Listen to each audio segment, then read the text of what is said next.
Hello नमस्कार मंडळी, आज आहे मिनी ब्लॉगचा 28वा दिवस. तुम्ही इथे बघताय पावसाने आठवड्याच्या सुरुवातीला नेहमीप्रमाणे हजेरी लावलेली आहे.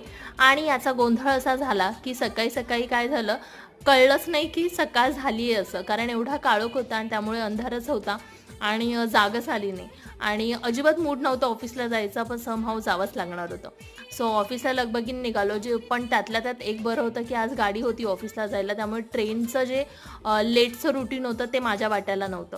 त्यामुळे असं मस्त ट्रेनचा प्रवास अवॉइड करून आम्ही इथे गाडीनेच आलेलो आहोत. संध्याकाळी मात्र पावसाचा जोर फार नव्हता, पण तरीही येताना रिटर्न गाडीच होती, ते एक बरंच झालं. श्रियांशने त्याच्या पप्पांसाठी शूजची शॉपिंग केली. घरी गेल्या गेल्या लगेचच त्याला शूज दाखवले. ते बघून त्याची एक्साइटमेंट लेवल तुम्ही बघू शकता. बट अनलकीली त्याला ते शूज काही झाले नाहीत. मग मात्र द्यावे लागले रिटर्न. सो याच नोटवर थांबवूया आजचा मिनी व्लॉग. भेटूया उद्याच्या नवीन व्लॉगमध्ये. तोवर बाय. श्री स्वामी समर्थ.